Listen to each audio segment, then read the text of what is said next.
What's up guys, Luke here from Luke's Points and Miles, and today I want to give you my take on the rumors and some data points that Chase Bank is loosening its 524 policy as it applies to the Chase Sapphire Preferred, Chase Bank's entry-level travel credit card. And I want to jump right into this. First, I want to talk about some background of the last few months when it comes to the Chase 524, including my experience with it. Then I'm going to give you some current data points, and I will reference a very recent YouTube live video from one of my fellow content creators. Then I want to talk a little bit about how well marketing works on us when it comes to these special offers and credit cards in general. After that, I'm going to show you the results of my Chase Sapphire Preferred application I just did today, and I'll recap my Chase journey over the last 6 months. You either get all the answers you'll need, or you'll be left wondering just what the heck is going on in the world of Chase Bank. So let's get into it.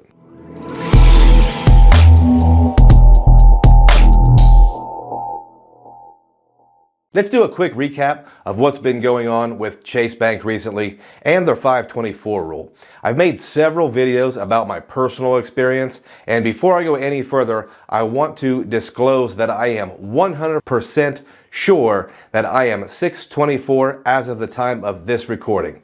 If you are unfamiliar or unsure what the Chase 524 rule is, if you have opened 5 or more credit cards in the last 24 months, then you will most likely be denied for any credit cards, both business and personal, with Chase until you fall off that 524 status. Well, that was a fairly consistent rule until recently, and I hear a lot of folks say that the 524 rule is not official, but I, for one, have personally been told by a Chase customer service representative that I was denied for a personal card because of my 524 status. When was that? March 28th, or about 32 days ago. This current run with Chase started around Halloween of last year, and I will summarize. I've been approved for 5 Chase business credit cards since then. So about once a month. I have been approved for a card. Now, if you think that is a high velocity strategy, it is. I would not recommend anyone applying for credit that fast. Now, that streak also included a denial for the Chase Freedom Flex on March 28th. Due to being over 524. If you're confused, then it's okay. According to the long-standing Chase 524 rules, I should not have been approved for any of those cards. So I think this establishes that there are times that Chase may relax these rules.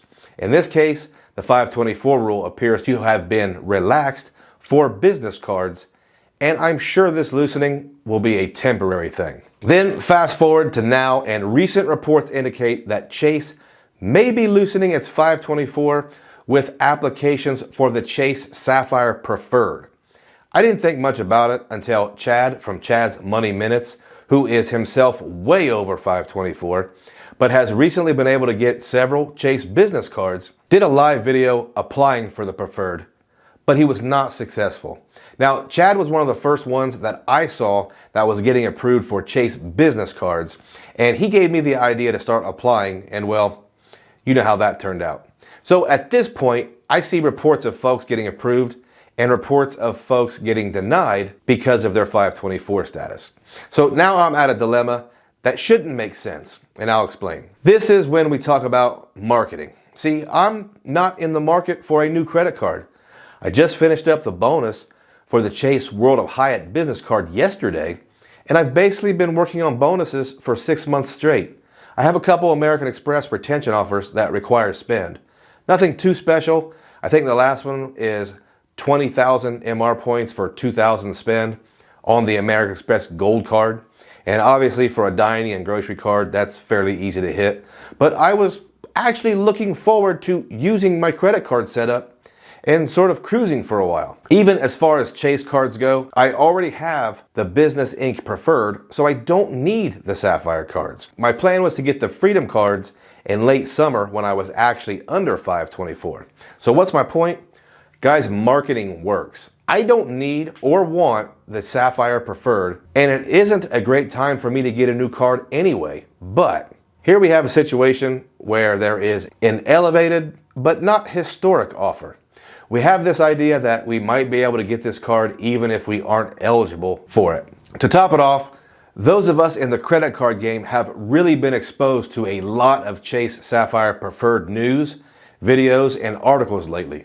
So what's a guy with a small credit card YouTube channel to do? Well, guess what, guys? I'm human. Marketing works on me. I've been on an epic Chase run the last 6 months, and I am also a man of the people.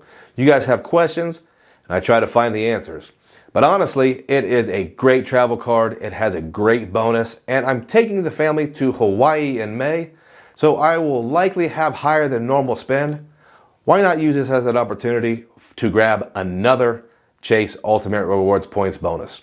So I applied at 6/24, fully expecting to be denied. Now, by now, those of you still watching are saying, come on, man, get on with it. So here is the result. I have been approved for the Chase Sapphire Preferred card at 6/24. Now, for those of you with questions about Chase approvals and velocity and rules and all of those things, let me share my current Chase run with you. In October, I was approved for the Chase Inc. Preferred.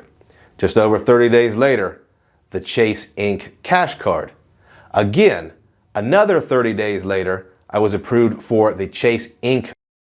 Securing the Chase Business Trifecta.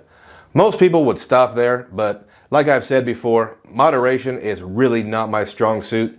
So just over 30 days after that, I got a second Chase Inc. Cash card. And then I was approved for the Chase World of Hyatt Business card.